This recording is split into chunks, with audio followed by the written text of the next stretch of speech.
Hi, my name is Gary Shear, Coast Guard Director of Morale, Wellbeing, and Recreation in the Coast Guard Community Services Command.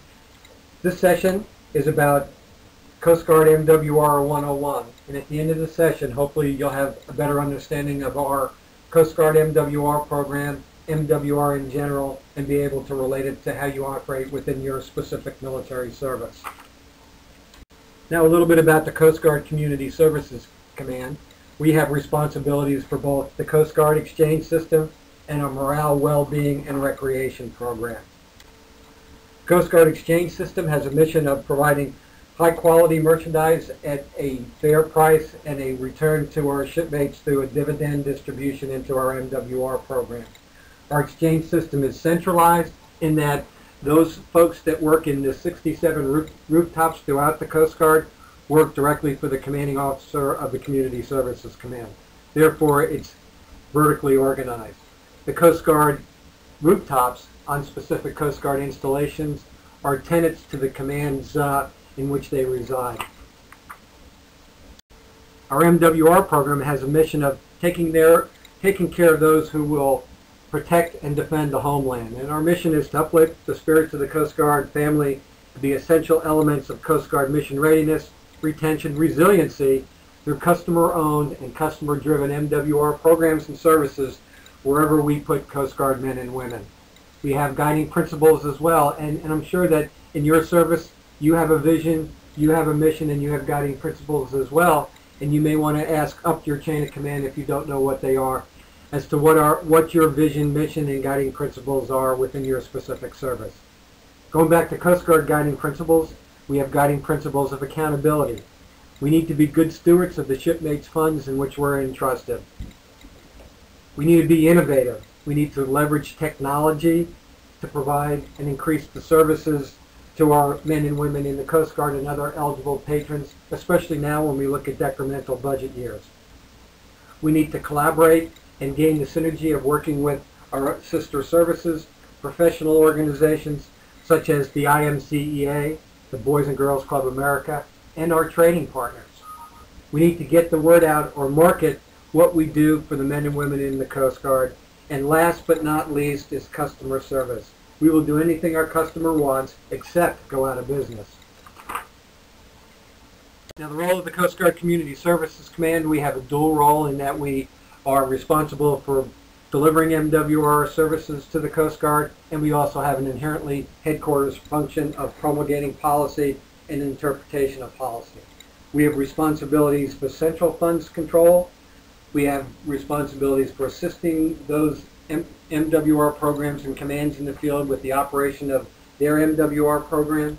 And as a program manager exercising a headquarters responsibility, we have responsibilities in oversight of the MWR program.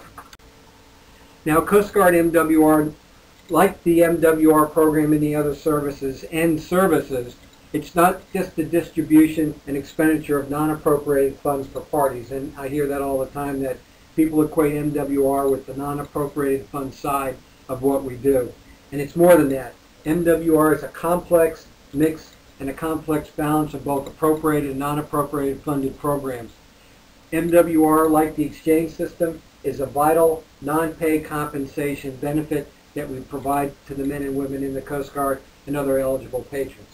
Non-pay compensation means that at the end of the day, when you get your leave and earnings statement, you won't see amount in there, but it significantly helps our men and women in the service stretch their hard-earned dollars further. And for us in the Coast Guard, much of what we do is driven by the profits we get from the Coast Guard exchange system. There are over 1,000 Coast Guard units throughout the United States and around the world. Many of them are smaller units that have no ability to operate revenue-generating activities, and their only source of non-appropriated funds is the distribution we make from the Coast Guard exchange system. Now, from our MWR program again, the non-appropriated fund instrumentality, we're a part of the federal government. Our NAF employees are Coast Guard employees.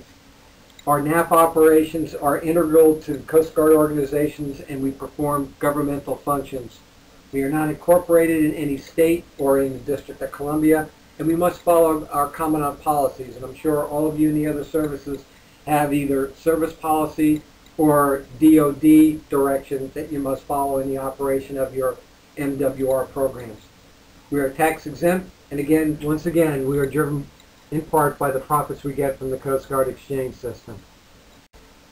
The NAFI part of the Coast Guard MWR program are funds that are not accounted for in treasury symbols. We're not contractor or concession funds. We're not part of a private association, and we're not funds established solely for civilian employees. We're not part of the chapel fund, and I'm sure many of you have chapels on your installations. We're not part of the chapel fund. We're not part of the coffee messes you'll see throughout the buildings at your installation. And we're not gifts unless the gifts are specifically transferred into the NAFI, into MWR accounts. Now, in regard to MWR, there's some key components in the mission statement that I read earlier, and that's customer-owned and customer-driven. We must contribute to the mission readiness, retention, and resiliency of the Coast Guard men and women, or the active duty members and their families. And sometimes it's very difficult, as you'll see, to be able to measure the effectiveness of what we do for mission readiness, retention, and resiliency. It's one of the probably more difficult things that we do. And finally, we must contribute to the health and well-being of the military member, and for us, the Coast Guard family, but for all active duty members and their dependents. Now, like all the other services, MWR activities are broken down into 3 distinct categories: Category A, Category B, and Category C. Category A MWR activities have the most impact on the health and well-being of the military member, and because of that, they're authorized virtually 100% appropriated fund support. You've seen examples of these include our libraries, our gymnasiums, fitness centers, sports and athletics programs at the installation level, free motion picture service support.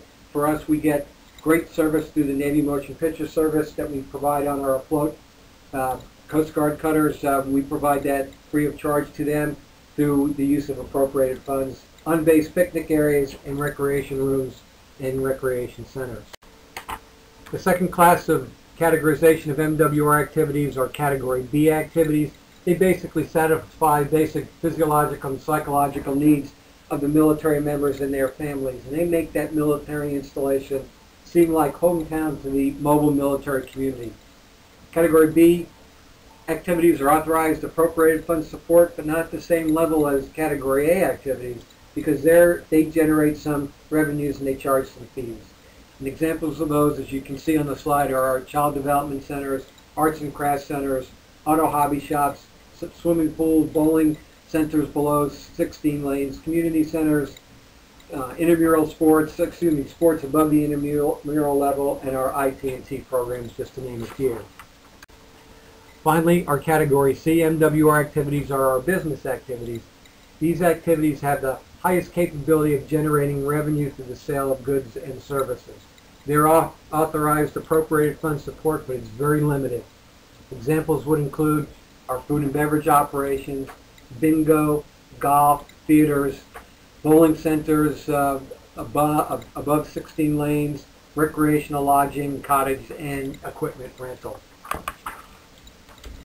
Now, as I mentioned earlier, MWR is a complex mix of both appropriated and non-appropriated funds. We in the Coast Guard get our appropriated funds that are sent to commands directly through their chain of command. And we have a metric. All the other services have metrics as well on the use of appropriated funds support within our MWR program. And our metric is to use appropriated funds 100% of the time that they're authorized. Now, in reality, that doesn't happen very often, but that's the metric that we strive for. Within our MWR program, our non-appropriated fund sources include our remittances that we get from the Coast Guard exchange system, the MWR revenues that we generate through our revenue generating or fee generating activities, gifts that we may well receive, commercial sponsorship support, and the miscellaneous such as interest, Armed Forces Vacation Club, which I'm sure most of you are aware of, and programs such as commissions off of govarm.com. As I mentioned earlier, we in the Community Services Command have a responsibility for audit, and oversight of the program. I'm sure that you've seen that in your services as well when you get inspected or audited through your oversight organizations. We have a responsibility to perform oversight as a program manager, and we do that through CPA-engaged audits and reviews. We have an organization called ForceCom that has a compliance inspection that uses our compliance checklist to test compliance with Commandant policies. We also test for safety to make sure that our MWR programs are safe, not only for our patrons but our employees. It keeps workers' compensation claims down. We do site inspections ourselves from our headquarters and community services staff. And of course we learn and we see oversight from some extraneous inspections and reviews such as those we may see from GAO. Again, one of our tenets on which or foundations in which we build our programs is customer service. It's very important that we identify who the customer is, what they want, and when they want it. One of the best ways to do that is to provide the services and goods and services to our customers and ask for feedback as to what they want. Did they enjoy what they got? How can we do that better? Typically you can do that through surveys, comment cards. As technology changes and our demographics changes, the use of the smartphone to send out those type of requests is going to be more in vogue than it's been in prior years. And one of the statements that I like to tell people, and I challenge you to find an area where this does not apply, is we will do anything our customers want except go out of business. Think about that for a while and think of areas where that isn't true, and I bet you can't find any. Now, in regard to our MWR programs, all of us have a very strict eligible patron authority. Our patron authority within our MWR programs is different than what's in the exchange systems and what's different than in the commissary system. Our eligible patron listing within the Coast Guard, and you should know what yours is as well by looking up what your service or DoD guidance is. Ours is very similar to the Department of Defense. In fact, it mirrors almost exactly, with the exception of that we in the Coast Guard provide patronage to our Coast Guard Auxiliary, which is a vital volunteer arm of the Coast Guard, which helps us prosecute the 11 statutory missions that the Coast Guard is responsible for. The thing to remember about the patron list, which is probably the same in your service, is the patron listing is prioritized, and it's based upon your ability to limit access to your activities and your functions based upon capacity and demand. If the demand is greater than the capacity, you would start limiting your patronage from the bottom up until you reach your homeostasis, if you will, of where capacity equals demand. And lastly, MWR insurance liability is a huge issue for us. In our Coast Guard MWR program, we have a non-appropriated fund insurance policy. It's integral, but it's only a small part of a very robust safety, environment, and health program, not only, as I mentioned, for our patrons, but our employees as well. So that basically is a quick overview of the Coast Guard MWR program. I've left a question and answer slide that naturally you're not going to be able to answer through this PowerPoint presentation. But if you do have questions that you'd like to ask, my email address is below. Please send me an email. I'll be happy to address any questions that you have. Thank you, and I hope this was informative.